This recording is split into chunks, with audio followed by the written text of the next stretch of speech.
తండ్రి, చాలా మంది కథలలేక వారి కథ ముగించిపోయే పరిస్థితులు, ఆర్థిక పరిస్థితి, అనారోగ్య పరిస్థితి, మానసిక పరిస్థితుల్లో వారి ప్రయాణాన్ని ముందుకు కొనసాగించలేక నిరీక్షణ లేని ఇతరులు వారి చింతిస్తూ వారి జీవితాలను బలహీనపరుస్తున్న అపవాదినే సునామముల పొమ్మని గతిస్తారు. అయ్యా, బలపరచండి ప్రభా, ప్రతి ఒక్కరిని స్థిరపరచండి. ఈ యుద్ధ పోరాటంలో సాతాన్ని ఎదిరించి నీకు సాక్షిగా నిలబడి శక్తిని యేసు నామములో దయచేయమని ప్రార్థన చేస్తాను. అయ్యా అయ్యా నాయనా, అయ్యా ఈ పోరాటంలో అయ్యా నీకు సాక్షిగా ఉండుటయే ప్రాముఖ్యమని నీ బిడ్డలైన వారికి, నీ పిల్లలైన వారికి మీరు తెలియచేయమని ప్రార్థన చేస్తున్నా. సాతాను ప్రతి కుయుక్తుల నుంచి విడిపించాలి. సాతాను ప్రతి కుయుక్తుల నుంచి, బంధకముల నుంచి విడిపించాలి. ఈ పూట నీతిగల మీ మాట తేటగా వినిపించు బూరవలే మాట్లాడుచు ఉండగా మీరే కృపను అనుగ్రహించమని, దయను అనుగ్రహించమని, మీ సన్నిధిలో ఉన్న వాత్సల్యము చేత, కృప చేత, ప్రేమ చేత ఆదరించమని మీరే ప్రభు మీ బిడ్డలకి అయ్యా బోధించి మాట్లాడమని మీ చేతులకి మమ్మల్ని అప్పగించుకుంటూ నజరేయుడైన యేసు నామములో అతి మిక్కిలిగా బ్రతిమాలి వేడుకొనుచున్నాను తండ్రి, ఆమేన్. Praise the lord. దేవుని నామానికి మహిమ కలుగును గాక. దేవుని యొక్క శ్రేష్టమైన నామమును బట్టి ఈ ప్రత్యేకమైన సమయంలో దేవుడు మనల్ని ఎంతగానో స్థిరపరిచి, బలపరిచి, ప్రేమించారు. ఆయన ప్రేమ చేత ఈ క్షణం వరకు ఆయన మనల్ని బలపరిచిన దేవుడు. దయచేసి బిడ్డలు గుర్తుంచుకోండి, మనం తింటున్న ఆహారం చేత మనం బ్రతకట్లేదు, మనకున్న వసతుల చేత మనం బ్రతకట్లేదు, మనం తీసుకుంటున్న మెడిసిన్ చేత, లేదా మనం తీసుకుంటున్న ఒక ఏదైతే బెనిఫిట్ అనుకుంటున్నామో దేని చేత మనం బ్రతకట్లేదు, కానీ కేవలం దేవుని కృప చేత మాత్రమే బ్రతుకుతున్నాం. ఎందుకంటే మనం తిన్న ఆహారం కూడా మనం అరిగించుకోలేం. కనుక ప్రియులారా గమనించండి. ఎందుకంటే చాలా మంది మేము ఈ భద్రత ద్వారా, ఈ వసతుల ద్వారా, మాకు శక్తివంతమైన ఆరోగ్యం ద్వారా బతుకుతున్నామని అనేక మంది బలహీనులుగా ఉన్నారు. కనుక ఆత్మీయ స్థితిలో, విశ్వాసములో బలంగా ఉండేలాగున దయచేసి గమనించండి. ఈ సమయంలో పరిశుద్ధాత్మ దేవుడు బయలుపరిచినటువంటి వర్తమానాన్ని ఈ సమయంలో చూద్దాం. ప్రియులారా, మీ పరిశుద్ధ గ్రంథాలు తెరిచి మనము ఈ యొక్క లేఖన భాగములను మాటలు విందాం. ఎందుకంటే దేవుడు గొప్పవాడు, సర్వశక్తిమంతుడు, సర్వాధికారి, సమీపించరాని తేజస్సులో ఉన్న దేవుడు. ఈ పూట మనతో మాట్లాడుతున్నటువంటి మాటలను బట్టి ఒక్కోసారి మనము దేవుని సన్నిధిలో ఉందాం.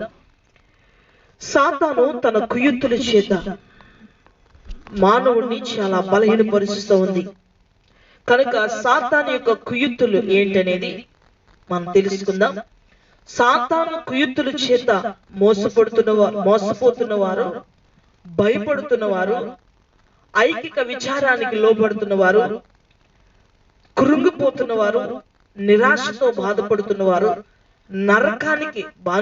నరకానికి అర్హులవుతున్నవారు, తర్వాత నరకం తర్వాత నిత్య శిక్ష ఏంటి, సాతాను మనతో ఎలా పోరాటం చేస్తుంది అనే విషయాలను మన వాక్య భాగంలో తెలుసుకుందాం.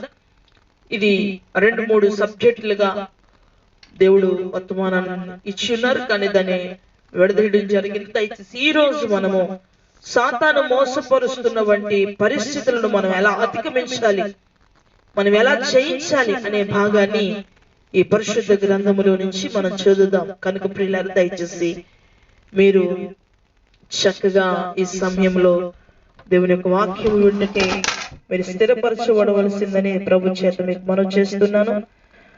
మీ పరిశుద్ధ గ్రంథాలు తెరిచి మొట్టమొదటిగా సాతాను మనకేసేవంటి ఒక భయంకరమైనటువంటి అస్త్రం ఏమిటి అంటే, సాతాను మొట్టమొదటిగా మనల్ని భయంతో ఇబ్బంది పెడతా ఉంటది.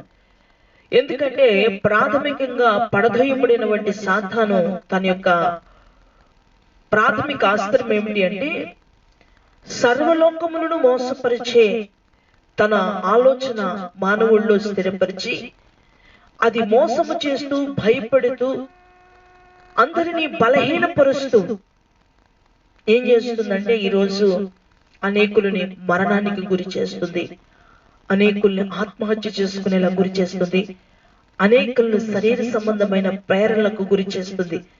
కనుక ప్రియులారా, మనం ఈ పూట సాతాను యొక్క కుయుక్తుల నుంచి మనం విడిపించబడే తీరు, విడిపించబడేలాంటి మార్గాన్ని, నిర్దేశాన్ని ప్రభు ఎలాగైతే మనకి పరిశుద్ధ గ్రంథములో తెలియచేసి ఉన్నారో ఆ మాటలను మనం చదువుకుందాం.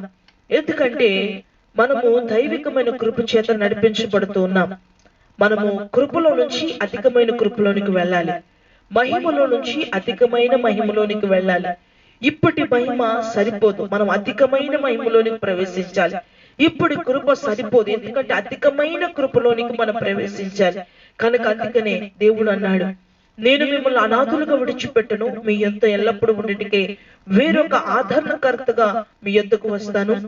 అప్పుడు నేను మిమ్మల్ని సత్యములో నుంచి, మీరు ఎరిగిన సత్యములో నుంచి మిమ్మల్ని సర్వ సత్యములోనికి నడిపించడానికి నేను మీకు సహాయకరంగా ఉంటాను అని బైబిల్ లేఖనం సెలవిచ్చిన ప్రకారంగా ఈ పూట సాతాను యొక్క కుయుక్తులను మనం ఎలా అధిగమించాలి? ప్రస్తుత భయంకరమైన ఈ కరోనా పరిస్థితిలో సాతాను యొక్క భయంకరమైన వంటి ఆ ఉద్దేశాలకు లోపడుకున్నట్టుగా సాతాను లోపరుచుకుంటున్న ఆలోచనలేంటి, సాతాను మనల్ని మోసపరుస్తున్నటువంటి తన ప్రాథమిక అస్త్రాలేంటో తెలుసుకుని ఆ ప్రకారంగా ప్రభువులో ముందుకు వెళ్ళడానికి ప్రయత్నిద్దాం. మొట్టమొదటిగా సాతాను మనల్ని ఎలా భయపడుతుంది అనే విషయాన్ని మనం చూస్తే కనుక 1 పేతురుకు రాసినటువంటి పత్రిక 5వ అధ్యాయము 8వ వచనంలో మనం చూద్దాం. అక్కడ ఒక మాట రాయబడి ఉంది బిడ్డలారా, ఏమనంటే అపవాది అయిన సాతాను గద్దించు సింహం వలె ఎవరిని మింగుదునా అని తిరుగులాడుచు చూస్తా ఉంది. తన యొక్క స్వభావం ఎలాంటిది అంటే మనం చూస్తా ఉన్నాం, పడతూయబడిన అపవాది మరియు సాతాను తన ప్రాథమిక లక్షణం ఏమిటి అంటే మన ప్రకటన గ్రంథంలో అలాగనే అపోస్తుల కార్యాల్లో చూస్తూ ఉంటాం. కొరింథీయులకు రాసిన పత్రికలో చూస్తాం. ఏమనంటే అది మోసపరుస్తూ ఉంది. మనం చూస్తే ప్రాథమికంగా అవ్వని మోసపరిచింది. అవ్వను మోసపరచడానికి అవ్వని పొగిడింది బిడ్డలారా. అవ్వని మీరు ఉన్నతమైన కృపలోనికి వెళతారు, మీరు తెలుసుకుంటే మీరు ఏం చేస్తారంటే స్వతంత్రులు అవుతారు.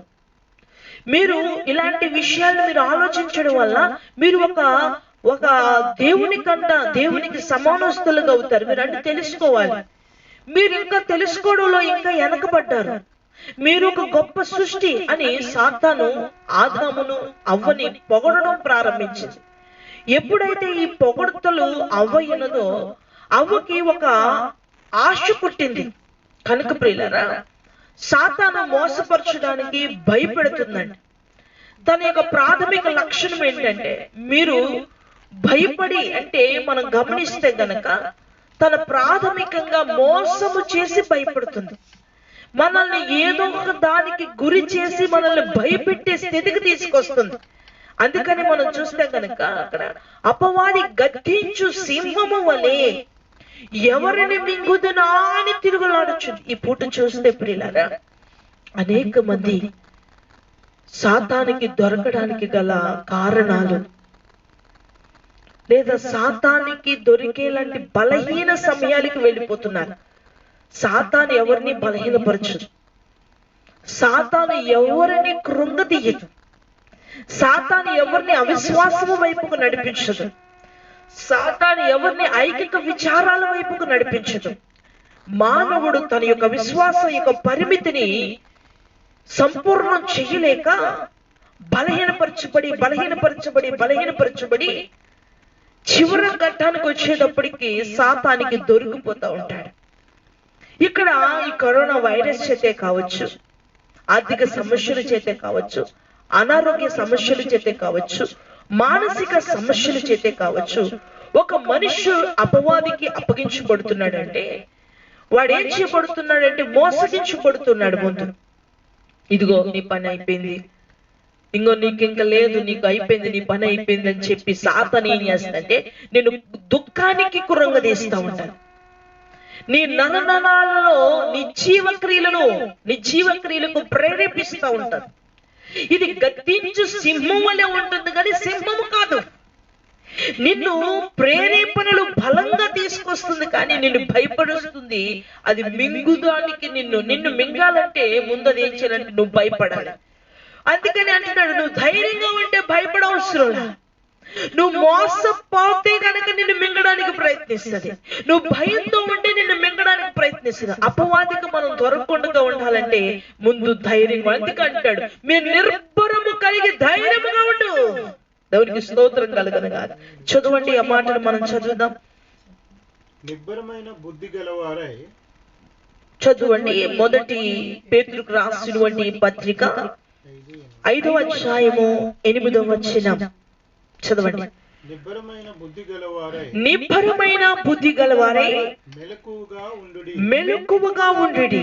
మీ విరోధి అయిన అపవాది గర్జించు సింహము వలె ఎవరిని మింగుదనాని వెతుకుచు తిరుగుచున్నాడు. ప్రియులారా గమనించండి, ప్రస్తుత ఈ పాండమిక్ దినాల్లో, ఈ భయంకరమైన దినాలు, మీరు అనుకోవచ్చు మా ఏరియాలో ప్రశాంతంగానే ఉంది, మా ఇంట్లో ప్రశాంతంగానే ఉంది, నాలో ప్రశాంతకరమైన వాతావరణం ఉంది అని మీరు అనుకోవచ్చు. కనుక మీలో ఒక భయము, దేవుని పట్ల విశ్వాసం లేకపోయినా సాతాను భయం కలుగజేసేవంటి ఉద్దేశాలకు మీరు లోబడిపోతూ ఉంటే కనుక దాని యొక్క ప్రాథమికంగా నిన్ను మోసపరిచి నిన్ను బలహీనపరిచిన తర్వాతే అదేం చేస్తుందో దొంగ దెబ్బ తీస్తుంది. సాతాను డైరెక్ట్ గా రాలేదు. కనుక మనం ఎప్పుడు కూడా మెలకువగా ఉండాలి. ఏమంటున్నాడు ప్రభు చెప్తున్నారు, మీరు మెలకువగా ఉండండి. అలాగని చెప్పి నిద్రపోకుండా ఉండమని కాదు, ఆత్మ విషయములో మీరు మెలకువగా ఉండండి, నిబ్బరము కలిగి ఉండండి, ధైర్యముగా ఉండండి. అప్పుడు అపవాది మీ యొద్ద నుంచి పారిపోవును. కనుక ప్రియులారా, సాతాను యొక్క కుయుక్తులను మనం జయించాలన్నా, సాతాను యొక్క పరిస్థితులు ఎలాగా, తన యొక్క పరిణామం ఎలా ఉంటుంది అనేది మనం తెలియాలన్నా వాక్యం పట్ల, సన్నిధి పట్ల పూర్తి అవగాహనలో మనం ఉండాలి. కనుక తన యొక్క ప్రాథమిక అస్త్రాన్ని అవ్వము దగ్గర నుంచి ప్రారంభించింది. ఈ రోజు మనుషుడు ప్రాథమికంగా పొగుడుతుంటే పడిపోతూ ఉంటాడు. చాలా మంది మంచి అంటే అనవసరమైన మాటలకి మక్కువ చూపిస్తూ ఉంటాడు. కాని మాటల్ని వినడానికి ప్రేరేపించబడతా ఉంటాడు. తనకి మేలుకరమైన మాటలు వినడానికి ఇష్టపడడు. తనకు హానికరమైన మాటలు, శాపకరమైన పనులు చేయడానికి ప్రేరేపించబడతా ఉంటాడు. అది సాతాను యొక్క ప్రాథమిక అస్త్రం. అది మోసం చేస్తుంది. ఎవరైనా సరే చూడండి, ఒక ఇంపార్టెంట్ అయిన పనిని చేయాలనుకున్నాం అనుకోండి, దాన్ని తర్వాత చేద్దాంలే అంటారు. అనవసరమైన పని ఇప్పుడు చేసే చూడండి. ఎవరైనా సరే ఏదైనా మీరు గమనించండి, సిగరెట్ తాగాలి అనే ప్రేరేపణ వచ్చిందనుకో, ఒక సిగరెట్ తాగేవాడు అది ఇమిడియట్లీ గా జరిగించమంటుంది. ఒక తాగుబోతుకి ఒక క్వార్టర్ తాగాలని అనిపించింది అనుకో, అది ఇమిడియట్లీ గా స్టార్ట్ చేసి దాన్ని జరిగించాలనే ప్రేరేపణ పుట్టిస్తుంది. ఒక వ్యభిచారికి లేదా ఒక వేషధారికి, ఒక భయంకరమైన తుచ్చమైన శరీర కోరికలు ఉన్న వ్యక్తికి తన చెడ్డ క్రియల లోపల ప్రేరేపించినప్పుడు ఆ బయటకు వచ్చి ఏదో రీతిగా వాటిని జరిగించు అని ప్రేరేపణ వస్తూ ఉంటది. అదే నేను ఈ రోజు తీర్మానం చేసుకున్నాను, కొన్ని రోజులు మంచిగా జీవించాలి అని అన్నానే అనుకో, ఆ తర్వాత చూద్దాంలే, ముందు నువ్వు ఇలా జీవించు అని ప్రోత్సహిస్తుంది. అంటే నిన్ను మోసపరుస్తుంది అపవాది. నువ్వు అపవాది చేత మోసపోతున్నావు. తాగుడు నుంచి విడిపించబడకపోవడానికి కారణం ఏంటంటే నువ్వు అపవాది చేత మోసపరచబడుతున్నావు. నువ్వు ఒకవేళ ప్రార్థన చేయలేని స్థితిలో ఉన్నావంటే అరే తర్వాత చేద్దాంలే అని నీ యొక్క లోపల నుంచి సాతాను నిన్ను మోసపరుస్తా ఉంది. గమనించండి ప్రియులారా, దైవికమైన పనులు చేయడానికి నిన్ను వెనకకి తీసుకువెళ్తూ లోక సంబంధమైన సమయాన్ని ఎంతో వ్యర్థపరచడానికి ఈ రోజు నిన్ను ప్రేరేపిస్తా ఉంది. చాలా మంది సీరియల్స్ చూడడానికి, సినిమాలు చూడడానికి, అనవసరమైన ఎన్నో చూడడానికి సైతాన్ని ఎంతో ప్రేరేపిస్తుంది. వాటిని చూడడానికి ఎంత సమయమైనా సరే గంటల గంటల సమయం అయినా సరే వాళ్ళకి ఎటువంటి ఇబ్బంది కలగదు.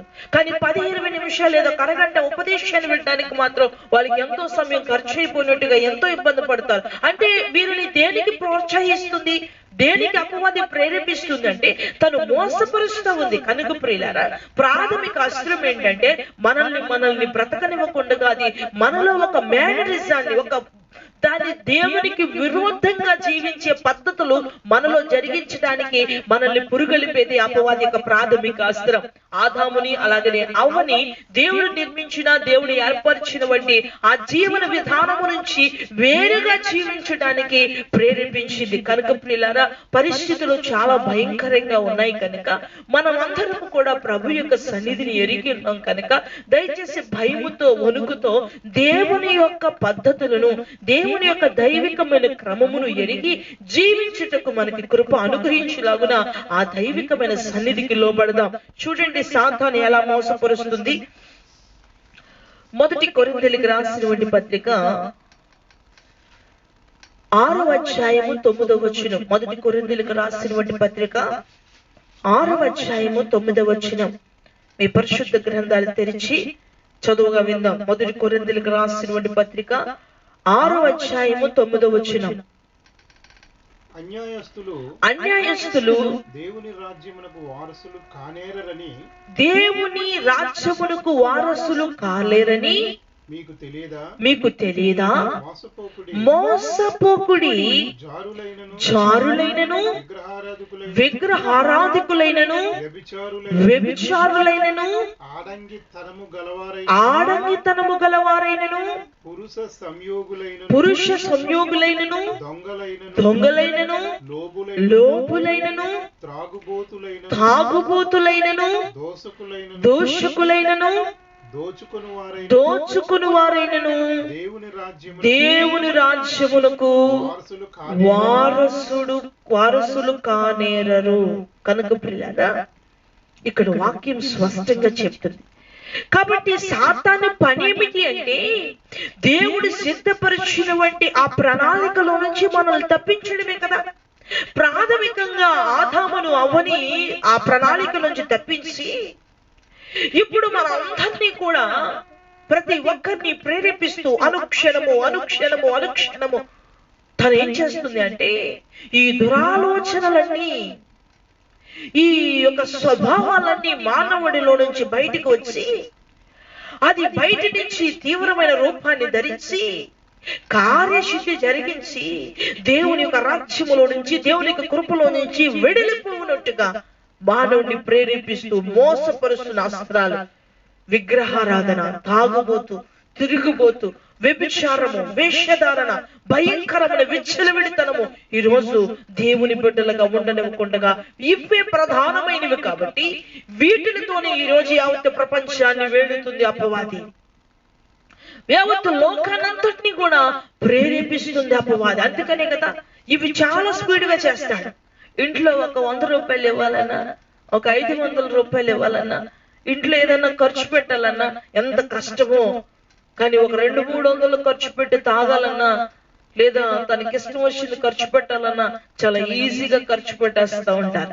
అంటే ఏంటి అంటే సాతాను వాటిని అంత దగ్గరగా, అంత ఆలోచనలకి గురి చేస్తుంది. కనుక ప్రియులారా, సాతాను యొక్క భయంకరమైన వంటి అస్త్రాలను మనం తెలుసుకుని మనం బయటికి రావాలి. అందుకని అంటాడు యేసు ప్రభు వారు తన శరీరధారిగా ఉన్నప్పుడు, నీ చెయ్యి నిన్ను ఇబ్బంది పెడితే దాన్ని నరికి వేసేయి, నీ కన్ను నిన్ను ఇబ్బంది పెడితే దాన్ని తీసేయి. ఎందుకంటే ఒక అవయవము కోల్పోయే కన్నా నీ దేహమంతా అగ్నిలో కాల్చవేయబడుతుంది. చూడండి ఆ వాక్యాన్ని మనం చదువుతాం. మత్తయి సువార్త 5వ అధ్యాయము 29వ వచనం. మత్తయి సువార్త 5వ అధ్యాయము 29వ వచనం వాక్యాన్ని మనం చదువుగా విందాం. మత్తయి సువార్త 6:5-29.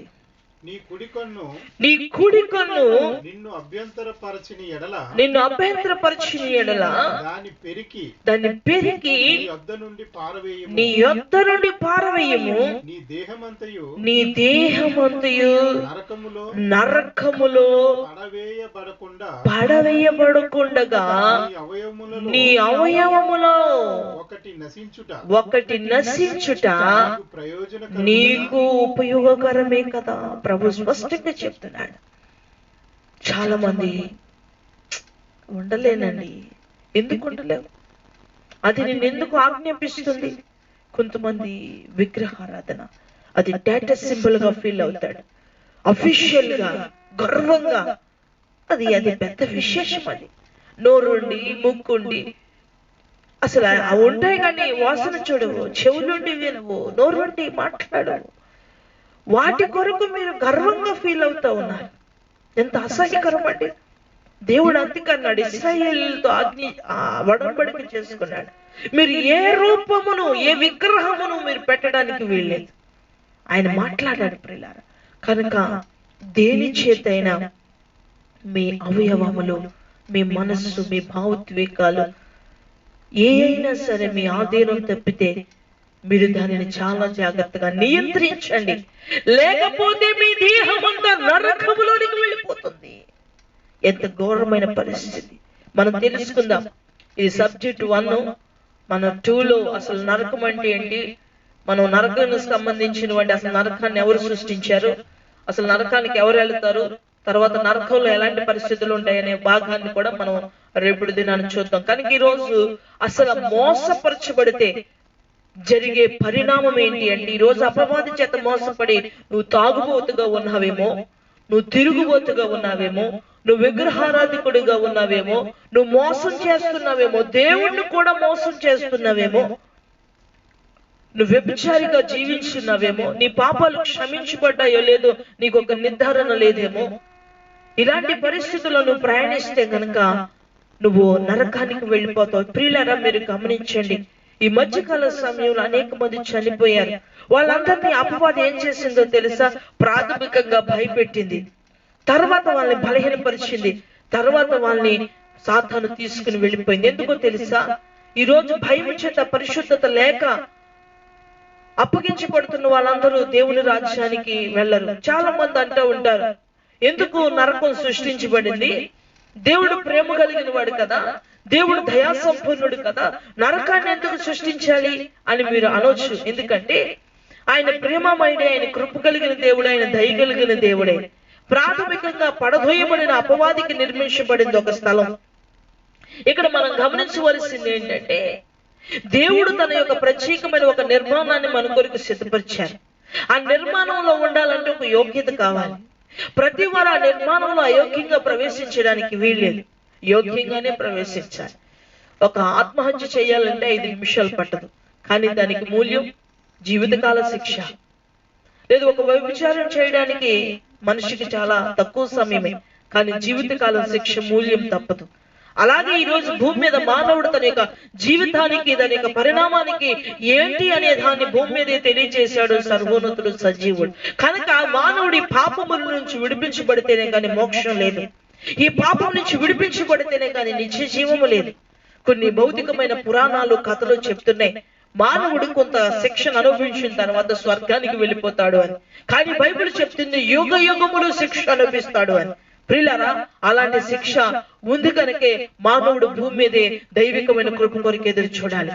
దేవుడు అనే వ్యక్తి సృష్టించబడిన నిర్మాణం మనం ఆయన కొరకు ఎదురు చూడాలి. అందుకనే మన పాపములు, మన అంధకార యొక్క చీకట్లో నుంచి మనం బయటికి రావాలి, భావోద్వేగములను విడిచిపెట్టాలి, భయంకరమైన చీకటి నుంచి, పాప చీకటి నుంచి, అబద్ధిక జీవితం నుంచి, మోసకరమైన జీవితం నుంచి, మన ఇచ్చలవిడి జీవితంలో నుంచి బయటికి రాగలిగితేనే నిత్య జీవంలోనికి వెళ్తాం. కనుక ప్రియులారా, అందుకని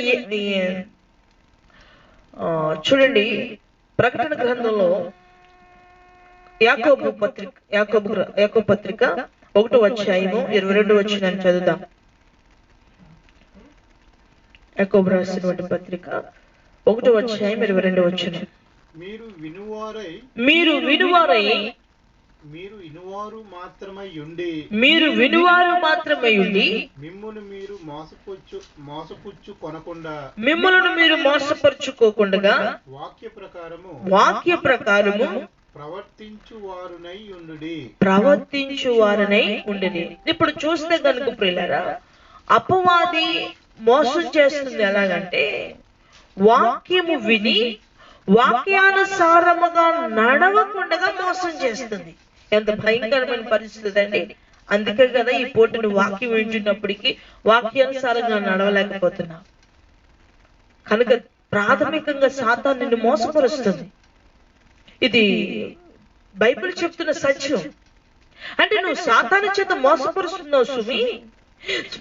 సాతాను చేత మోసపరుచబడితే దానికి పరిణామం ఏంటి అంటే, మనం ఎక్కడికి సమీపంగా వెళుతున్నామంటే దేవుని దగ్గర నుంచి నరకానికి సమీపంగా వెళ్ళిపోతున్నాం. అర్హతల నుంచి అనర్హతను ధరించుకుంటున్నాం. దేవుడేమో భూమి మీద మనకి ఆయన శరీరధారిగా వచ్చి అనర్హత లేని మనకు అర్హతనిచ్చాడు.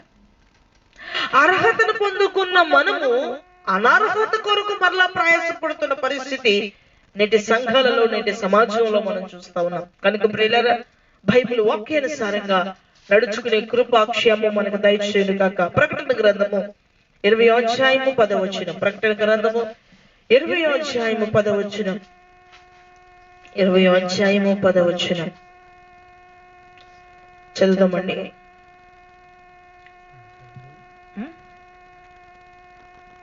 వారిని మోసపరిచిన అపవాది అగ్ని గంధకములు గల గుండములో పడవేయబడెను. అచ్చట ఆ క్రూర మృగమును అబద్ధ ప్రవక్తయు ఉన్నారు. వారు యుగయుగములు రాత్రింపగలు బాధింపబడుదురు. ప్రియులారా, గమనించండి. దీనికోసం మనం ఒక సత్యాన్ని తెలుసుకోవాలి. ఇక్కడ మనం చూస్తే కనుక అపవాది చేత మోసపరచబడితే అపవాది ఎక్కడ ఉంటుందో నువ్వు అక్కడికి వెళ్తావు. నువ్వు అపవాది చేత మోసపరచబడితే అపవాది ఉన్న స్థలము నీ స్థలముగా మార్చబడుతుంది. బైబిల్ చెప్తున్న సత్యం ఏంటో తెలుసా? అపవాది నివాస స్థలం భయంకరమైనది. అపవాది నివాస స్థలము ఘోరమైనది. అక్కడ యుగయుగములు మండుచున్న అగ్ని ఉంది. అందుకనే కదా యేసయ్య అంటున్నాడు, నా తండ్రి ఇంత అనేకమైన నివాస స్థలములు ఉన్నాయి, నేను నీ కొరకు ఒక నివాస స్థలమును సిద్ధపరచుటకు వెళుచున్నాను అని చెప్పాడు. కనుక మనకు ఒక ప్రత్యేకమైన స్థావరం, అద్భుతమైన నిర్మాణం కట్టాడు ప్రభు. మోసము నుంచి విడిపించబడితే, ఈ భౌతికమైన ప్రతిబంధకముల నుంచి విడిపించబడితే ఖచ్చితంగా పరమ సంతోషకరమైన ఆ నివాస స్థలానికి మనం ప్రవేశిస్తాం. హల్లెలూయా. ఇక్కడ గమనిస్తే కనుక మోసపరుస్తున్నటువంటి అపవాది. రెండోదిగా అపవాది ఏం చేస్తుందంటే ఐకిక విచారాన్ని పుట్టిస్తుంది. అపవాది యొక్క ప్రాథమిక మరొక లక్షణం ఏంటంటే ఐకిక విచారం. మానవుడికి ఒక విచారాన్ని పుట్టిస్తుంది. ఇశ్రాయేలు సర్వ సమాజంలో కూడా వెనకపడి అనేక మంది మరణించడానికి, అనేక మంది ఒకరినొకరు చంపుకోవడానికి, అనేక మంది అక్కడికక్కడే తడువులాడుకోవడానికి గల కారణం ఏంటంటే వారిలో ప్రవేశించిన ఐకిక విచారం. ఈ రోజు భౌతికంగా మనం ప్రయాణిస్తున్నాం, భౌతికమైన జీవితంలో మనం రోల్ చేస్తూ ఉన్నాం. ఈ రోజు మానవుడు కూడా ఐకిక విచారం చేత ఏ కుటుంబం అయితే ఉందో, ఏ బిడ్డ అయితే ఉందో, వారి జీవితం ఎంతకు ముందుకు వెళ్ళాలని అక్కడికక్కడికే తడువులాడుతున్నట్టుంటుంది. అక్కడికక్కడికే వారు బలహీనపరచబడతాడు. కనుక ఐకిక విచారాన్ని జయించాలి. చూడండి, మార్కు సువార్త 4వ అధ్యాయం 19వ వచనంలో చెప్తుంది, ఐకిక విచారాన్ని జయించాలి. ఆ సాతాను ఐకిక విచారాన్ని కలిగించి అది ఏం చేస్తుందంటే దేవునికి దూరస్తులుగా చేస్తా ఉంది. చదువుదామండి. వీరు వాక్యము విందురు గాని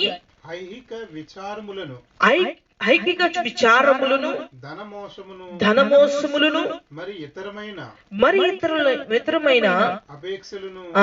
లోపల చొచ్చి వాక్యమును అణిచివేయుట వలన అది నిష్ఫలమగును. చూడండి ప్రియులారా, ఈ ఐకిక విచారం ఏం చేస్తుందంటే అనేక వాటిని ఆశపడుతూ ఉంటుంది. ఇదేం చేస్తుందంటే వాక్యమును అణిచివేస్తుంది, విశ్వాసమును అణిచివేస్తుంది, ప్రేమను అణిచివేస్తుంది, ధైర్యాన్ని అణిచివేస్తుంది. ఈ ఐకిక విచారము భయంకరమైనది ప్రియులారా. ఈ ఐకిక విచారం చేత ఏం జరిగిందో తెలుసా? ఇశ్రాయేలులో అనేక మంది వారి ప్రయాణములో వెనకబడ్డారు. వారి ప్రయాణములో వెనకపడడం వలన ముందుకు నడుస్తున్న వారు ఏం చేశారంటే వెనకబడిన వారి మీద వారి కోసము ఆగవలసి వస్తుందని అనేక మందిని ఏం చేసిందో తెలుసా? వెనకపడి ఆగిపోయిన వాళ్ళందరినీ ఖడ్గానికి అప్పగించింది అపవాది ప్రియులారా. ఇశ్రాయేలు సర్వ సమాజంలో వెనకబడిన వారు ఖడ్గానికి హతులైపోయారు. కనుక ప్రియులారా, ఈ భయంకరమైన పాండమిక్, ఈ కరోనా భయంకరమైన పరిస్థితుల్లో ఐకిక విచారాన్ని విడిచిపెట్టండి. దేవుడు ఏదైనా మనకి ఇస్తాడు. నీకు గృహం కావాలేమో, తగిన సమయంలో నీకు ఖచ్చితంగా ఇస్తాడు. నీకు రుణాలు విడిపించబడాలేమో, తగిన సమయంలో ఖచ్చితంగా నేను బ్లెస్ చేస్తాడు. నీకు మానసిక పరిస్థితి బాగోలేదేమో, తగిన సమయంలో నేను కుదురుపరుస్తాడు. నీకు ఆరోగ్య పరిస్థితి బాగోలేదేమో, తగిన సమయంలో దేవుడు సమస్తము కూడా నీకు సమకూరుస్తాడు. ఎందుకంటే మనం వాస్తవాన్ని నమ్మాలి. వాక్యం చెప్తుంది, రోమపత్రిక 8వ అధ్యాయము 28వ వచనంలో అంటున్నాడు, నన్ను ప్రేమించిన వారికి అనగా నా సంకల్పం చొప్పున పిలువబడిన వారికి మేలు కలుగుటకై సమస్తమును సమకూర్చి నేను జరిగిస్తాను అంటున్నాడు. ఎంత అద్భుతమైందంటే, సమస్తమును సమకూర్చి దేవుడే మనకి జరిగిస్తే అది ఎంత అద్భుతకరంగా మారుతుంది. కనుక ప్రియులారా, మనం దేవుణ్ణి ప్రేమిద్దాం. ఖచ్చితంగా ఆయన మన కొరకు దాచి ఉంచిన ఈవుల్ని ఇస్తాడు. అలాగనే ఇశ్రాయేలు సర్వ సమాజం నడుస్తూ ఉండగా ఇశ్రాయేలు సర్వ సమాజంలో ఐకిక విచారం వచ్చేసింది. వారి విచారం అంతా ఏంటంటే, వారి ఆందోళన అంతా ఏంటంటే, అయ్యో మేము ప్రయాణిస్తున్న ప్రదేశంలో, మేము ప్రవేశిస్తున్నటువంటి ప్రదేశంలో చాలా భయంకరమైన వికృతమైన మనుషులు ఉన్నారు. మేము వారి ముందు మిడతల వలె ఉన్నాము. వారు బలమైన వారు, మనుషులు తినేసేవంటి నరపాంత భక్షకులు ఉన్నారు. మేము అక్కడికి వెళ్ళడం చాలా భయము అని చెప్పి వారు ఐకిక విచారము చేత ఉన్నప్పుడు అహరోను, కాలేబు అన్నారు, మనం ప్రభుని సంతోష పెడదాం. మనం ఏమి చేయవసరంలా, మనం ప్రభుని సంతోష పెడతాం. మనం వెళ్ళవలసిన స్థలానికి, మనం ఉండవలసినటువంటి స్థలానికి ఆయనే మనల్ని నడిపిస్తాడు అన్నారు. ఎవరైతే ఇద్దరు ఆ మాట అన్నారో వాళ్ళిద్దరు మాత్రమే అక్కడికి వెళ్ళారు ప్రియులారా. ఎందరైతే ఐకిక విచారము చేత వెనకబడ్డారో వాళ్ళందరూ కూడా దారి మార్గములోనే హతులైపోయారు. ఈ రోజు ఈ వైరస్ ప్రయాణం మనతో చేస్తా ఉంది. భయంకరమైన పరిస్థితి ఈ రోజు మన పక్కనుందో, మనతో ఉందో, మన చుట్టూ ఉందో, మనం బయటికి వెళుతున్న ప్రతి అనుక్షణము భయం భయం భయం భయం భారం ఉంది. ఎలాగా అది వచ్చినా పర్లేదు కానీ నా బిడ్డలు ఎలాగుంటారు, నా కుటుంబం ఎలాగుంటుంది, ఇదంతా ఐకిక విచారాలు, విచారం విచారం. కనుక ప్రియులారా, వీటిని పక్కన పెట్టండి, ప్రభుని ప్రేమించండి, ప్రభు కొరకు ఆలోచించండి. భూమి ఆకాశము సృష్టించినటువంటి దేవుని వైపు మన మనస్సు పెడితే కనుక ఆయన అంటాడు, నువ్వు నన్ను ప్రేమిస్తున్నావు కాబట్టి నేను నిన్ను ప్రేమిస్తాను. నీవు నా యొద్దను ఉన్నావు కాబట్టి నేను నీ యొద్దను ఉంటాను. దేవుడు గొప్పవాడు. కనుక ప్రియులారా, సాతాను అనేక మందిని ఐకిక విచారం. ఈరోజు కరోనా వైరస్ వచ్చిన వాళ్ళని భయపడొద్దండి, భయపడొద్దు, కృంగిపోవద్దు. ఐకిక విచారం, అయ్యో నేను వాళ్ళు బలమైన ఫుడ్ తింటున్నారు, వారు ఎంతో బలమైన ఫుడ్ తిన్నారు, జీడిపప్పు, బాదపప్పు, కిస్మిస్, ఇంకా గుడ్లు, వాళ్ళు ఎన్ని తాగుతున్నారు, మాకు అవన్నీ లేవు, అయ్యో మేము ఎలాగ బలహీనపడిపోతాం ఈ వైరస్ వస్తాను. లేదు లేదు ప్రియులారా, ఇలాంటి విచారాలు మానివేయండి. దేవుడు మనకి అద్వితీయమైన శక్తిని ప్రసాదిస్తాడు. ఆమె ఆయన కృప చేత ఆయనంటూ ఏంటో చూపిస్తాడు. మీరు గమనించారా లేదా? ఉపవాసం ఉన్నారు ఎవరు చెప్పండి? బైబిల్ ఉపవాసం ఉన్నారు. రాజుగారు అడిగారు, ఏంటయ్యా మీరు ఇలాగ తింటున్నారేంటి, ఏంటి మీరు ఎలా ఉన్నారేంటి అని అంటే, ఎవరు వాళ్ళు? దానియేలు. ఉపవాసం ఉన్నప్పుడు రాజు అడుగుతాడు. అప్పుడు అంటాడు, బలమైన ఫుడ్ పెట్టిన వాళ్ళని పక్కన పెట్టండి, నన్ను పక్కన పెట్టండి, ఎవరు బలంగా ఉన్నారో మీరే చెక్ చేయండి అంటారు. కాబట్టి ప్రియులారా, మనం ఏమి తింటున్నాం అనేది కాదు, మనం దేని మీద ఆధారపడ్డాం అనేది ప్రాముఖ్యమైన విషయం. మనం దేని మీద ఆధారపడ్డామో మన పునాది గొప్పది, మన బలమైన, మన ఆశ్రయించిన దుర్గము గొప్పవాడు. యెహోవా నా కొండ, యెహోవా నా కోట, నా బలమైన యెహోవా, నేను నిన్ను ఆరాధిస్తాను, నేను నిన్ను ఆరాధిస్తాను. ఆశ్రయ కోట నీవే, దుర్గమని స్తుతించెదను. ఆశ్రయ కోట నీవే, దుర్గమని స్తుతించెదను.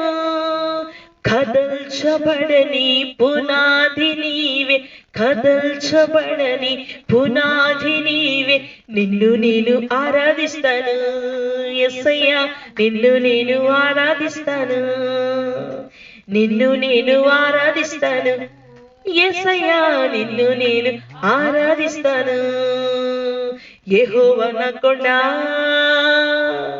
యెహోవా నా కోట, నా బలమైన యెహోవా, నేను నిన్ను ప్రేమిస్తున్నాను. చెప్తా, నేను నిన్ను ప్రేమిస్తున్నాను. నా బలమైన యెహోవా, నేను నిన్ను ప్రేమిస్తున్నాను, నేను నిన్ను ప్రేమిస్తున్నాను. కనుక ప్రియులారా, మనం ప్రభువును ప్రేమిస్తున్నాం.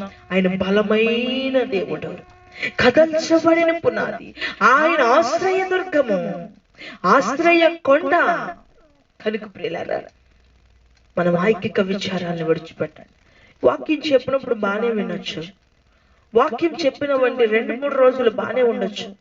దానిని మరలా మరిపించి మనల్ని మరలా ఐకిక విచారాల వైపుకు నడిపిస్తుంది అపవాది. కనుక వాక్యాన్ని మీరు చాలా జాగ్రత్తగా పాటించండి. ఎందుకంటే ఇది మనల్ని బ్రతికించేది. దేవుని వాక్యం మనల్ని సర్వసత్యంలోకి నడిపిస్తుంది, స్థిరపరుస్తుంది, ఆదరిస్తుంది. ఆయన వాక్యం మనల్ని దీదీప్యమానంగా వెలిగిస్తుంది. కనుక మోసపరుస్తున్న క్రియల్లో నుంచి విడుదల పొందాలి. రెండోదిగా ఐకిక విచారాల నుంచి బయటికి రావాలి, భయములో నుంచి బయటికి రావాలి. ఇక్కడ మనం చూస్తే గనక మరొక మాటను మనం చూద్దాం ప్రియులారా. మరొక మాట యోబు గ్రంథము 2వ అధ్యాయము 9వ వచనంలో చూస్తే, కృంగుదల. ఈ కృంగుదల అనేది నరనరాలను కృంగతీసి మనుషులను డమ్మీగా చేసేసే పరిస్థితి.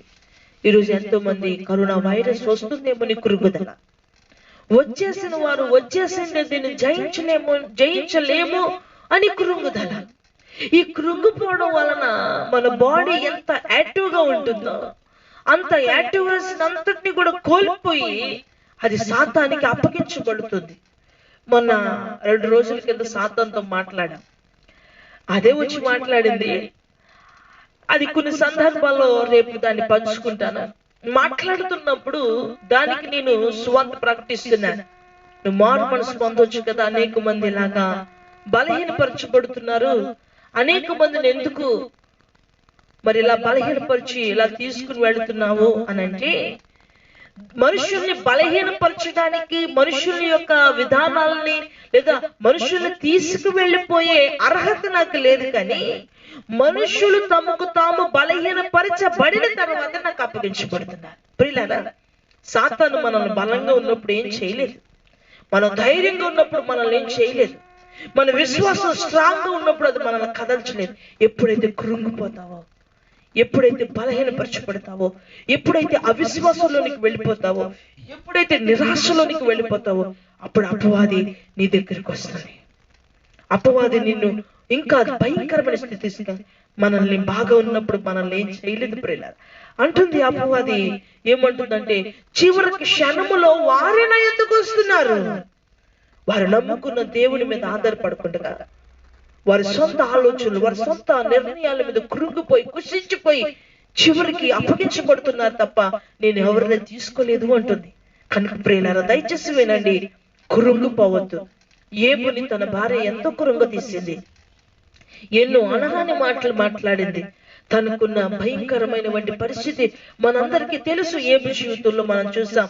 ఒకవైపు నుంచి ఆస్తి పోయింది, ఒకవైపు నుంచి బిడ్డలు పోయారు, ఒకవైపు నుంచి రోగము, ఒకవైపు నుంచి దరిద్రత, ఎంతో భయంకరమైన పరిస్థితి.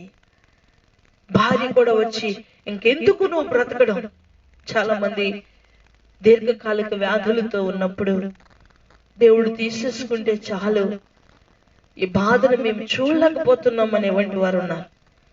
కానీ ఏబును తన భార్య ఏమందంటే, నువ్వు దేవుణ్ణి దూషించి చనిపో.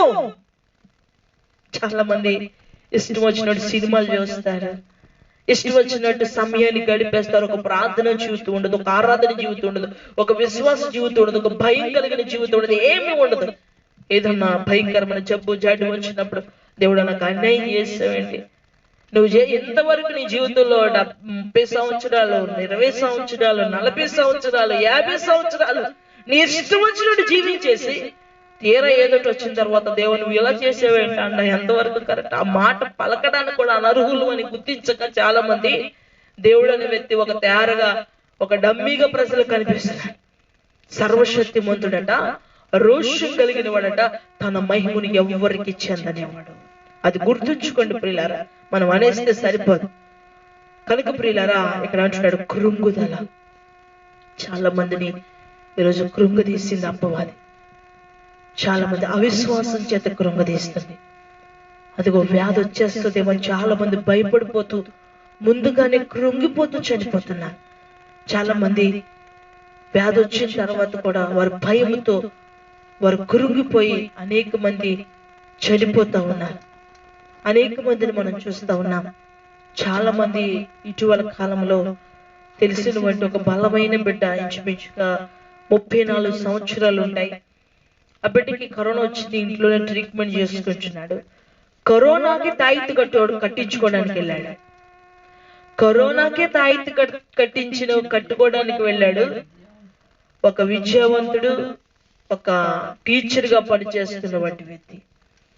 ఎంత దౌర్భాగ్యం అంటే ప్రియులారా, ఎంత మూఢనమ్మకాల చేత తాయిత్తు కట్టించుకుని రావడం. అప్పటి వరకు కూడా అసలు ఆక్సిజన్ అందట్లేదు అబ్బాయికి. ఇంచుమించుగా 18 రోజులు 15 రోజులు అయిపోయింది. అప్పటి వరకు ఇంట్లో ఉన్నాడు. ఆ ఉదయకాలం ఆక్సిజన్ అందకపోతే తాయిత్తు కట్టుకుంటే ఆక్సిజన్ అందుద్దని ఒక మూఢనమ్మకం చేత తనకు తాను డ్రైవ్ చేసుకుని తన వాహనం మీద వెళ్ళి ఆ తాయిత్తు కట్టించుకొని రావడం. ఆ ఈవినింగ్ ఇంకా ఊపిరి అందక హాస్పిటల్లో 5కి జాయిన్ అవ్వడం. 1 గంటలో ఆయన అబ్బాయి మరణించడం కూడా జరిగింది. ప్రియులారా, అనేక మంది భౌతికమైన వాటిలో బందీ అయిపోతున్నారు. కనుక ప్రియులారా, కురుంగుదలతో అనేక మంది అనేక ప్రయత్నాలు చేసేస్తున్నారు. రకరకాల ప్రయత్నాలు, రకరకాల ఆలోచనలు.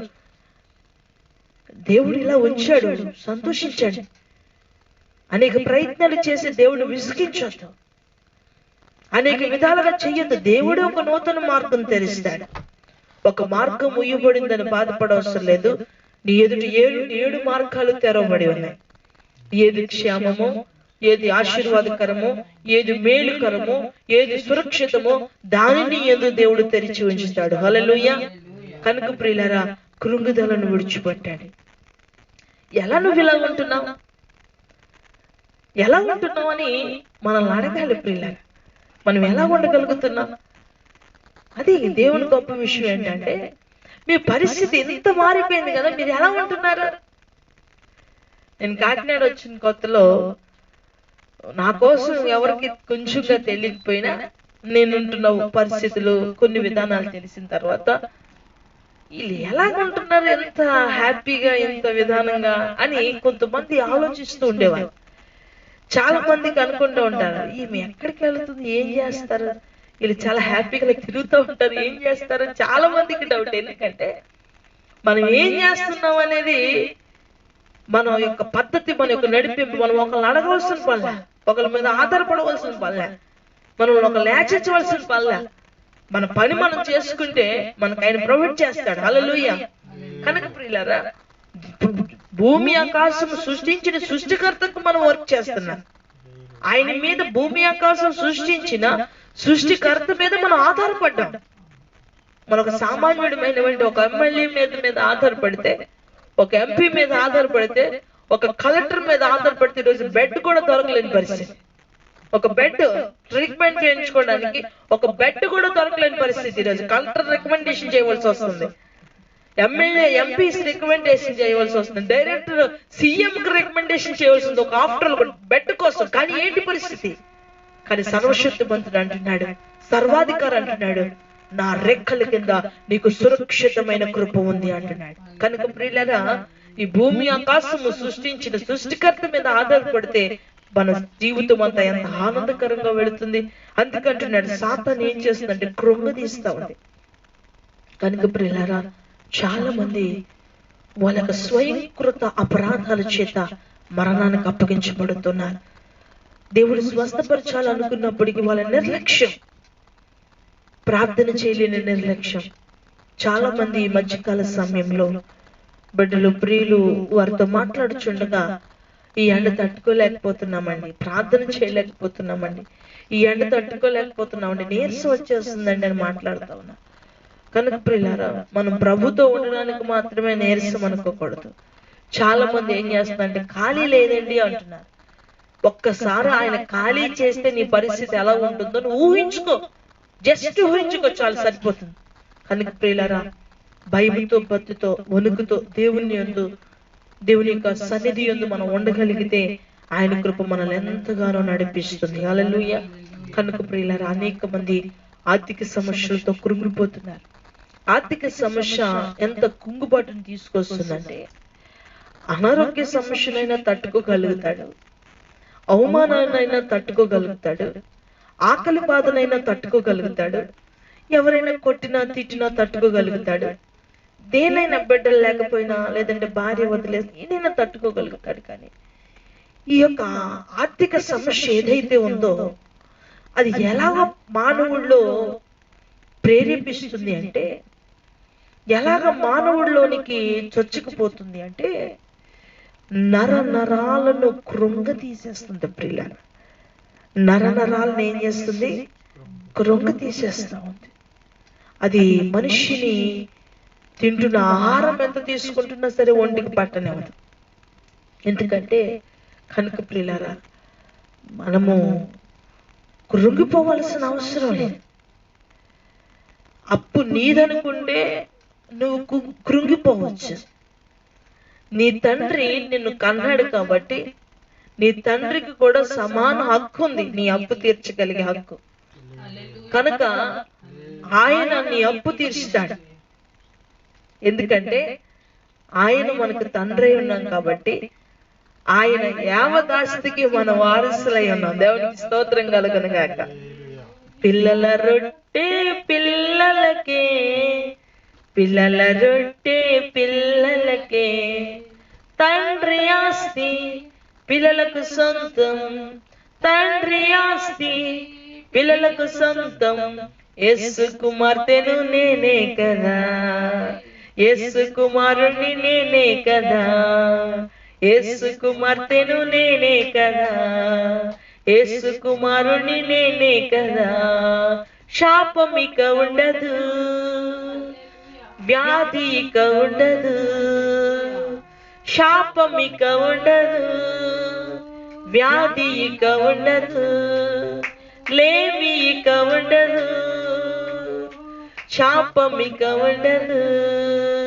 పిల్లల రొట్టె పిల్లలకే, పిల్లల రొట్టె పిల్లలకే.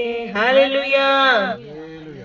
అందుకని యేసయ్య ఒక అన్యురాలు కొండ మీద ప్రసంగిస్తుండగా వస్తుంది. ఆమె బిగ్గరగా కేకలు వేస్తూ, ఓ నజరేయుడైన యేసు, ఓ నజరేయుడైన యేసు, నా వైపు చూడవయ్యా, నా కుమార్తె చావుబతుకులో ఉంది, దయచేసి నువ్వు నా వైపు చూడని బిగ్గరగా కేకలు వేస్తూ ఉంటది. ప్రభు ఏమాత్రం కూడా పట్టించుకోడు, ఏమాత్రం కూడా పట్టించుకోడు. శిష్యుల దగ్గరికి వెళ్తుంది. ఏంటయ్యా, నీ యేసయ్యని నేను ఎంతో గట్టిగా పిలుస్తున్నాను, ఎదురుకెళ్ళి నిలబడ్డాను, గుంపులో తూర్చుకుని మళ్ళా వెళ్ళాను, అయినప్పటికీ మీ యేసు నన్ను పట్టించుకోలేదు, కొంచెం నువ్వు చెప్పు అని ఆమె బిగ్గరగా కేకలు వేస్తున్నప్పుడు అన్నాడు, ఇది ఇది ఎవరి కోసం సిద్ధపరచబడి తెలుసా? ఇది పిల్లల కోసం సిద్ధపరిచిన రొట్టె, కుక్క పిల్లలకి ఇవ్వడానికి వీలేదు.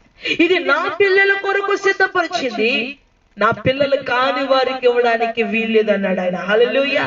కనుక ఎందరైతే ఆయన పిల్లలుగా ఉన్నారో అందరికీ ఆయన ఆస్తిని ఇస్తాడు. హల్లెలూయా. ఆయన సమృద్ధిని ఇస్తాడు, ఆయన ఆరోగ్యాన్ని ఇస్తాడు. ఈరోజు నమ్ము, నీ కృంగుదలను విడిచిపెట్టు, నీ భయాలను విడిచిపెట్టు, నీ ఐకిక విచారాన్ని విడిచిపెట్టు, నీ అప్పుల బాధతో ఉన్న ఇబ్బందులు విడిచిపెట్టు. చూడండి 97వ కీర్తన 10వ కీర్తన 10వ వచనం. 97వ కీర్తన 10వ వచనం. 97వ కీర్తన. యెహోవాను ప్రేమించువారులారా చెడుతనమును అసహించుకొనుడి, తన భక్తుల ప్రాణములను ఆయన కాపాడుచున్నాడు.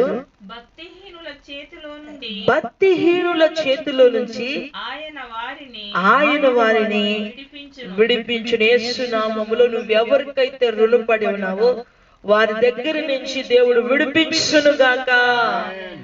ఎవరికి రుణము లేకున్నట్టుగా అప్పిచ్చువాలిగా దేవుడు చెయ్యును గాక. దేవుని స్తోత్రం కలుగును గాక. ఖచ్చితంగా ప్రభు సహాయం చేస్తాడు.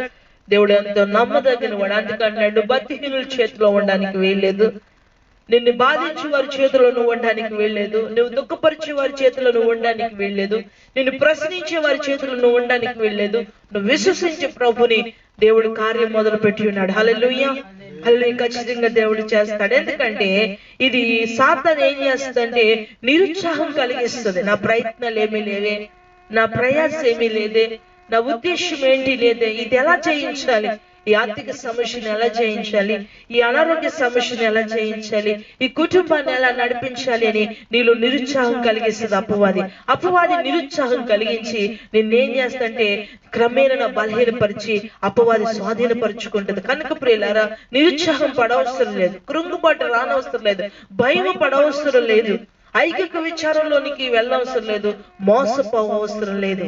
కనుక ప్రియులారా, మరొక చూడండి,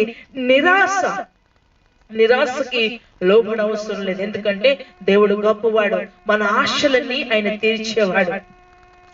నా ఆశ తీరునట్లుగా నేను తృప్తి పొందునట్లుగా, నా ఆశ తీరునట్లుగా నేను తృప్తి పొందునట్లుగా ఇచ్చే దేవుణ్ణి ఆరాధించేదన్, నా కన్నీ ఇచ్చే దేవుడని ఆరాధించేదన్, నా కన్నీ ఇచ్చే దేవుడని ఆరాధించేదన్. చూడండి, నిరాశ ఎలాంటి పరిస్థితుల్లోనికి తీసుకుని వెళుతుందో. సామెతల గ్రంథము 18వ అధ్యాయం 14వ వచనం. సామెతలు 18:14. ఇంకొక ఒక వచనం ఉంది, దాన్ని చదువుకొని మనం ప్రార్థన చేసుకుందాం. సామెతల గ్రంథము 18వ అధ్యాయం 14వ వచనం చదవండి. నరుని ఆత్మ వాని వ్యాధి నోర్చును, నలిగిన హృదయమును ఎవరు సహింపగలరు, జ్ఞానుల చెవి తెలివిని వెదకు. దేవునికి స్తోత్రం కలుగును గాక. ఇక్కడ ఆయన మాట్లాడుతూ ఉన్నాడు, ఈ నలిగిన వంటి యొక్క బాధను ఎవరు సహించగలరు? దేవుడు అంటున్నాడు, నీ నిరాశకు నేను సమాధానం చెప్తాను. నిరాశ పడవసరం లేదు. నిరాశ ఏం చేస్తుందంటే కృంగదీస్తుంది. చాలా మంది నిరాశపడి ఎంతో మంది ఎన్నో ఇబ్బందులకు పాలైపోతున్నారు. చాలా మంది నిరాశ ఎంత కృంగదీస్తుందంటే చాలా మంది నిరాశతో పిచ్చివాళ్ళు అయిపోయారు. చదువును ముందుకు వెళ్ళనివ్వకుండా నేను చదువుకోలేనేమోనని నిరాశ, నేను కుటుంబానికి సమర్థవంతంగా లేనేమో అని నిరాశ. ఎంతో మంది ఎన్నో నిరాశలు ఈరోజు జీవితంలో ప్రయాణం చేస్తా ఉన్నాయి.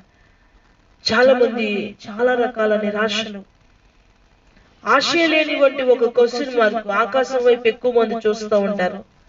ఆకాశం వైపు చూసిన ప్రతిసారి ఆకాశంలో కనిపించేవి చుక్కలు కాదు, అనేకమైన క్వశ్చన్ మార్క్స్ కనిపించినట్టుగా ఎన్నో నా దగ్గరికి వచ్చినటువంటి బిడ్డలు చెప్పారు. అందరూ ఒకే మాట ఏంటో తెలుసా? నాకు ఏమనిపిస్తుందంటే సిస్టర్, చాలా సార్లు నా పరిస్థితిని బట్టి ఆకాశం వైపు చూసినప్పుడు నాకు ఆకాశంలో చుక్కలు కానీ, చందమామ కానీ, సూర్యుడు కానీ ఎవరు కనిపించరు, కానీ ఆకాశం అంతా అలికి ఉన్న వంటి క్వశ్చన్ మార్క్సే కనిపిస్తున్నాయి, అన్ని క్వశ్చన్ మార్క్సే అని అన్న వంటి వారు అనేక మంది నా దగ్గరికి రావడం జరిగింది. కానీ వారు వెతుకుతున్నది వేరు, వారు ప్రయాసపడుతుంది వేరు, వారు నిరుత్సాహం వేరు. అందుకే వారి జీవితం అంతా క్వశ్చన్ మార్క్స్. కానీ ప్రియులారా, మన నిరాశను విడిచిపెట్టాలి. మన ఆశ అంతా ఏంటి? యేసయ్య. అంతా యేసేగా, అన్నీ యేసేగా, అంతా యేసేగా, అన్నీ యేసేగా, నీ నిధికే ధనము యేసేగా, నీ నిధికే బలము యేసేగా, నీ నిధికే ధనము యేసేగా, నీ నిధికే బలము యేసేగా, నీ నిధికే ఆనందం యేసేగా, నీ నిధికే సుఖము యేసేగా, అంతా యేసేగా, అన్నీ యేసేగా, అంతా యేసేగా, అన్నీ యేసేగా, నా యొక్క అందం యేసేగా. పాడాలి, అన్నీ యేసయ్యే. మనం అన్ని టోటల్ అన్ని యేసయ్యలోనే వెతకాలి. నా యొక్క సంతోషం యేసేగా, నాకున్న సౌందర్యం యేసేగా, నాకున్న ధనము యేసేగా, నాకున్న బలము యేసేగా, యేసేగా, యేసేగా, సర్వం నాకు యేసేగా, యేసేగా, యేసేగా, సర్వం నాకు యేసేగా, నాకున్న ఆరోగ్యం యేసేగా. పాడదమ్మా, మన ఆరోగ్యం అంతా యేసయ్యే. కాబట్టి మనం వెతకవలసిన సమృద్ధి ధననిధి మన ప్రభువైన యేసు. హల్లెలూయా. అందుకే అంటున్నాడు కదా, నా మహిమైశ్వర్యము చొప్పున నీ ప్రతి అవసరమును తీరుస్తాను. హల్లెలూయా. నమ్ముని వాడు దేవుని మహిమను చూస్తాడని వాక్యం సెలవిస్తుంది. హల్లెలూయా. కనుక ప్రియులారా, నమ్ముదాం, దేవుడు అద్భుతమైన మార్గాన్ని తెరుస్తాడు. ఎలాగిస్తాడు? కష్టపడలేకపోతున్నాం కదా, ఉద్యోగం లేదు, ఎలా తీరుస్తాడు? లేకపోతే నా ఉద్యోగంలో వస్తున్నటువంటి జీతం ఇంతేగా, ఎలాగిస్తాడు? లేకపోతే నాకు పరిస్థితులు ఎవరు లేదు, నాకు ఫ్యామిలీ, నా అత్తింటి వారు ఆస్తిపరులు కాదు, నా పుట్టింటి వారు ఆస్తిపరులు కాదు, నా స్నేహితులు ఆస్తిపరులు కాదు, లేకపోతే నాకు ధనం వచ్చే మార్గాలు ఏమీ లేవు, నాకు ఎలాగిస్తాడు? ఎలాగైనా ఇస్తాడు. హల్లెలూయా. ఎలాగైనా ఇస్తాడు. ఆయన ఎలాగైనా ఇచ్చే సమర్థవంతమైన కృప కలిగిన దేవుడు. హల్లెలూయా. ఇలాగే ఇస్తాడు, అలాగే ఇస్తాడని ఏమీ లేదు. ఆయన ఎలాగైనా ఇస్తాడు. హల్లెలూయా. ఆయన ఎలాగైనా ఇస్తాడు. హల్లెలూయా. సాతాను ప్రతి వ్యక్తిని రకరకాలుగా ప్రేరేపిస్తుంది. ఒక దైవజనుడు ప్రభు సేవ చేస్తూ ఉన్నాడు. ఆ దైవజనుడికి భార్య కొన్ని కారణాల చేత నిద్రించడం జరిగింది. తను ఒక్కడే, తనకి కుటుంబం ఎవరు లేరు. చాలా కష్టపడి సువార్త ప్రకటించుకుని వచ్చి తన ఇంట్లోకి వచ్చాడు. బిందులో నీళ్లు చూశాడు, చాలా అడుక్కెళ్ళిపోయినాయి. కాస్త నీళ్లు తాగాడు. చాలా ఆకలిగా ఉంది. ఏదైనా వండుకుందామని ప్రయత్నిస్తున్నాడు, కానీ ఏ రోజు రుచికల ఆహారాన్ని వండుకోలేకపోతున్నాడు. ఏదో ఉడకని ఆహారం, ఆ రైస్ తింటా ఉన్నాడు. పచ్చి కూరలు సరిగా ఉడికించుకోలేకపోతున్నాడు. అలా కొన్ని రోజులుగా సఫర్ అవుతూ ఉండగా ఒక రోజు సాతాను తన దగ్గరికి వచ్చింది. ఎందుకయ్యా ఇదంతా విడిచిపెట్టేస్తే ఒక్క క్షణంలో నీకు రాజ్యభోగాన్ని ఇస్తాను, ఒక క్షణంలో నువ్వు వివాహం చేసుకుంటావు, ఒక క్షణంలో నీకు సౌభాగ్యము కలిగి అంత చందములు కలిగి ఆస్తిపురాలైనటువంటి ఒక స్త్రీని నీకు జత చేస్తాను, ఇవన్నీ విడిచిపెట్టేసే నువ్వెందుకు ఇలా ఉడికిన రైస్ తిండం ఎందుకు, ఉడికిన కూరగాయలు తిండం ఎందుకు, నీకు ఎంతో వైభవమైన జీవితం నేను ఇస్తానని ఆ సేవకుడితో సాతాను మాటలు ప్రారంభించింది. ఆ సేవకుడు వెంటనే అన్నాడు, నేను దేవునితో ఒడంబడిక చేసుకున్నాను. ఈ భూ సంబంధమైన ఆహారం కోసం, ఈ భూ సంబంధమైన సుఖం కొరకు, ఈ భూ సంబంధమైన అందచందాల కొరకు, ఆస్తి కొరకు నేను ప్రభు సేవ చేయట్లేదు. నిత్య జీవం కొరకు ప్రభు సేవ చేస్తున్నాను. నిత్యము ప్రభుతో ఉండి అదే నాకు సంతోషం అని చేస్తున్నాను. ఈ పచ్చి ఆహారము నాకు సంతోషమే, ఈ ఉడికిన అన్నం నాకు ఆరోగ్యదాయకమే. అపవాది నా యందు నుంచి పారిపోమని ఆ సేవకుడి వెంటనే గద్దించి ప్రార్థన చేసుకున్నాడంట. కనుక ప్రియులారా, నీ యొక్క ఆర్థిక సమస్య కావచ్చు, నీ అనారోగ్య సమస్య కావచ్చు, ఇవన్నీ నీకు మేలే. కానీ నీలో దురాశలు ఏదైతే ఉన్నాయో, శరీర సంబంధమైన కార్యాలు ఏదైతే ఉన్నాయో, నిరుత్సాహం ఏదైతే ఉందో, కృంగుదల ఏదైతే ఉందో, భయం ఏదైతే ఉందో, ఐకిక విచారం ఏదైతే ఉందో, కృంగుదల ఏదైతే ఉందో, వీటిలన్నిటినీ అధిగమించాలి.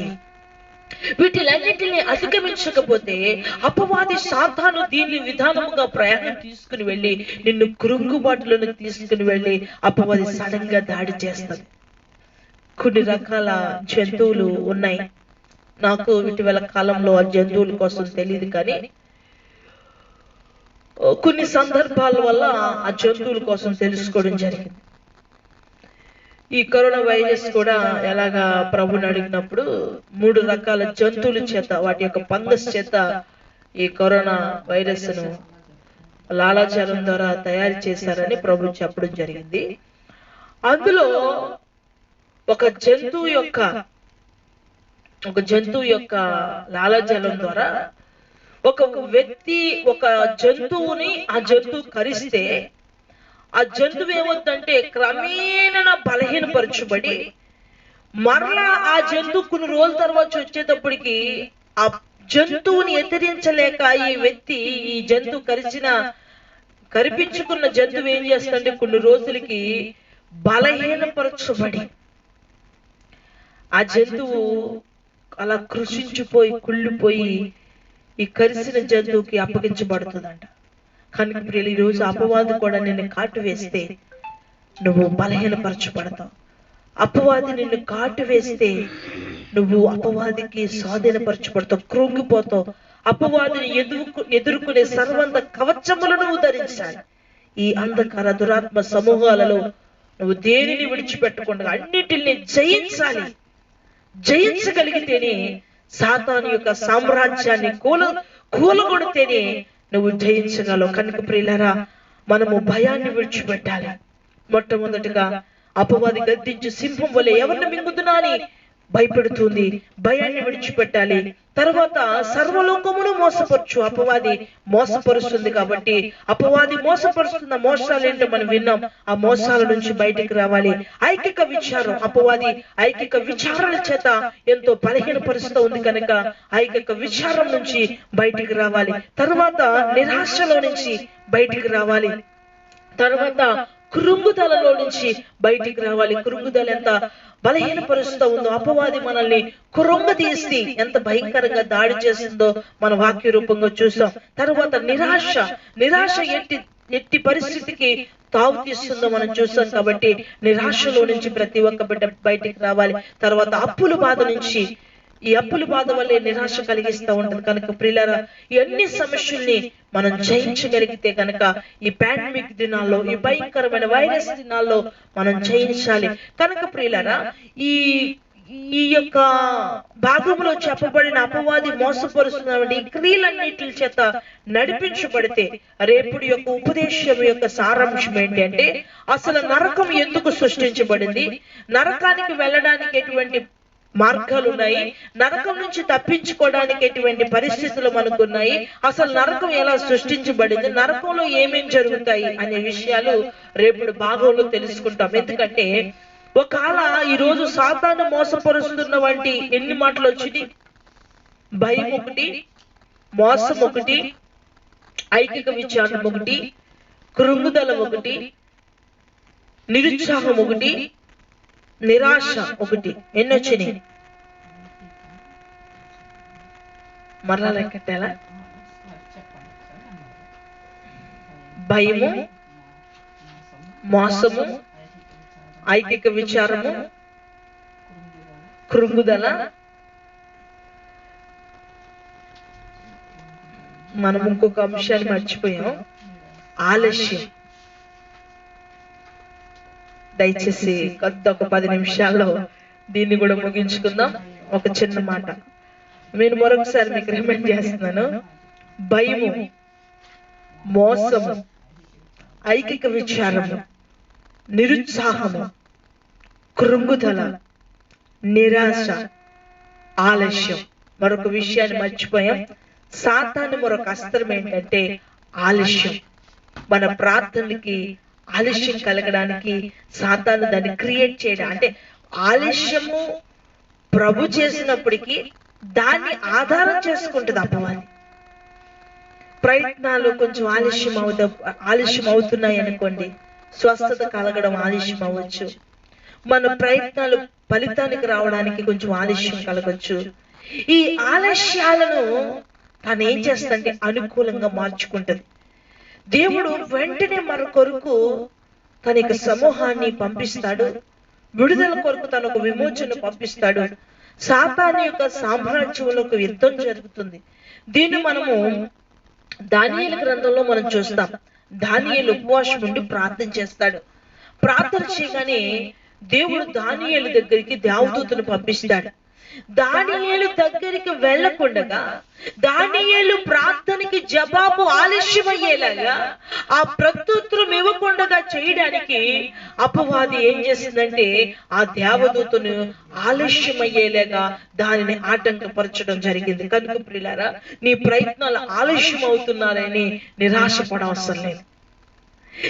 నాకెంత వయసు అయిపోతుంది, నేను ఈ వయసులో చాలా చెయ్యాలి అని నిరుత్సాహపడవసరం లేదు. ఎందుకంటే ఈ యొక్క నిరాశలో దేవుడు ఏం చేస్తాడు తెలుసా? ఒకవేళ నువ్వు 10 సంవత్సరాలు కష్టపడి చేసిన జరగని పనులు ఒక క్షణంలో ఏం చేసేస్తాడు. నీ వయసు ఒకవేళ ఎక్కువైపోయింది, ఇప్పుడు నేను చాలా కర్తవ్యం చెయ్యాలని అనుకోవచ్చు, కానీ ఒక్క క్షణంలో నువ్వు చేయవలసిన కర్తవ్యాన్ని అంతటిని ఒక క్షణంలో ఆయన ఫుల్ఫిల్ చేసేస్తాడు. కనుక ప్రియులారా, ఆలస్యం అవుతుందని నిరాశపడొద్దు. ఇదొకటి. నిరాశ కూడా సాతాను వాడుకుంటున్న ఒక భాగం. కనుక నిరాశను ఎప్పుడు కూడా ఆలోచించొద్దు. దేవుడు తన చిత్తాన్ని, తన ప్రణాళికను తగిన సమయంలో ఆయన జరిగించడానికి సంసిద్ధంగా ఉన్నాడు. హల్లెలూయా. ఆలస్యమైనంత మాత్రాన అవి నెరవేరమని అనుకోవద్దు. కాలము సమీపంగా ఉండగానే దేవుడు ఖచ్చితంగా కార్యాలను చేస్తాడు. ఖచ్చితంగా నీ పట్ల, నీ కుటుంబం పట్ల చేస్తాడు. ఎన్నొచ్చి నీ సాతాను యొక్క తంత్రాలు చెప్పండి. సాతాను యొక్క కుయుక్తులు ఎన్ని లెక్క పెట్టారా? కౌంట్ చేశారా? ఎన్నొచ్చి 7. భయము చెప్పండి. భయము, మోసము, ఐకిక విచారము, కృంగుదల, నిరుత్సాహము, నిరాశ, ఆలస్యము. ఎన్నొచ్చినాయి? 7. 7 వాటిల ద్వారా అపవాదైన సాతాను ఏం చేస్తుందంటే కృంగదీస్తుంది. కృంగదీసి దేవుని నుంచి దూరపరిచి తన స్వాధీనంలోనికి తీసుకుని నరకానికి వారసులుగా చేస్తుంది. కనుక ప్రియులారా, రేపు నరకానికి వారసులు ఎలాగైపోతారు? నరకం ఎందుకు సృష్టించబడింది? నరకంలోనికి ఎలా వెళతారు? నరకంలో నుంచి తప్పించబడడం ఎలా? ఈ సాతాన్ని క్రియేట్ చేసేవంటి ఈ విభాగంలో నుంచి మనం నరకం ఎంత భయంకరంగా ఉంటుంది అనే భాగాన్ని మనం రేపు ఉపదేశంలో విందాం. రేపు 8:30కి లైవ్ స్టార్ట్ అవుతుంది. ఖచ్చితంగా మీరు సమయాన్ని సిద్ధపరచుకుని లైవ్ లో అటెండ్ అవ్వండి. ఖచ్చితంగా ఈ పరిస్థితుల్లో కుటుంబ ఆరాధనల ఇలాగా లైవ్ లో మనం పాల్గొంది దేవుని ఆరాధించడానికి దేవుడు చక్కని సమయాన్ని ఇస్తున్నాడు. ఈ 7 మాటల ద్వారా మరి సాతాను యొక్క కుయుక్తుల నుంచి విడిపించబడి దైవికమైన కృపాక్షేమము మీకును మీ కుటుంబాలకి ప్రభువు అనుగ్రహించును గాక. God bless you. ప్రార్థన చేసుకుందాం. మీ స్థలాల్లో కళ్ళు మూసుకోండి. దేవుడు మనల్ని దీవించును గాక. ఆమేన్. ప్రార్థన చేసుకుందాం. మహాపురుషుడుడా, ప్రేమ కలిగిన తండ్రి, కృప కలిగిన ప్రభువా, అవును తండ్రి, అపవాది భయము ద్వారా అనేక మందిని ఈ లోకము నుంచి అయ్యా తీసుకుని వెళ్ళిపోయింది.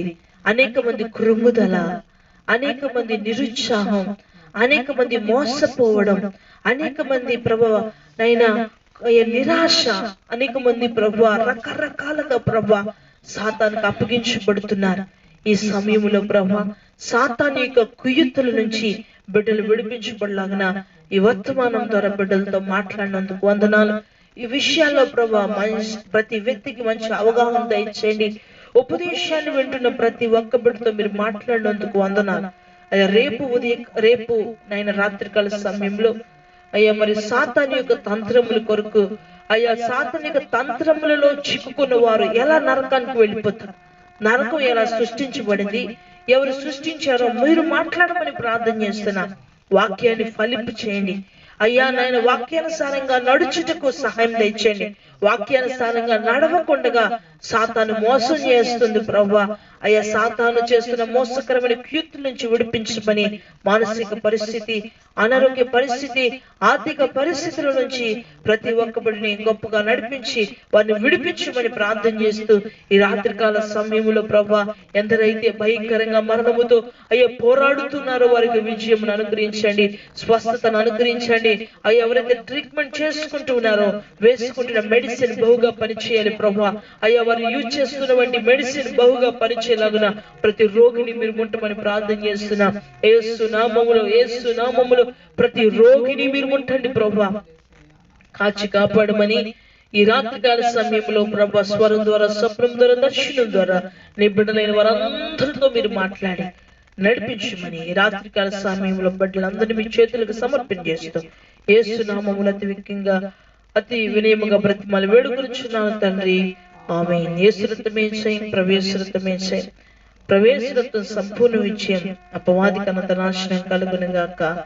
ఆమేన్. ప్రభువు యేసుక్రీస్తు వారి కృప, పరిశుద్ధాత్మ దేవుని యొక్క అన్యోన్య సహవాసం సన్నిధి మనకును మన కుటుంబాలకును సకల పరిశుద్ధులకు సర్వతర సంఘములకును తోడేయండి ప్రభు కృప నడిపించును గాక. ఆమేన్. Praise the lord. దేవుడు మిమ్మల్ని మెండుగా దీవించును గాక. ఆమేన్. రేపు 8:30కి లైవ్ స్టార్ట్ అవుతుంది. దయచేసి మీ మీ సమయాన్ని మీకు పనులు ముగించుకుని వెళ్ళిన త్వరగా ఈ లైవ్ లో పాల్గొనవలసిందిగా ప్రభు పేరిట మీకు మనం చేస్తున్నాను.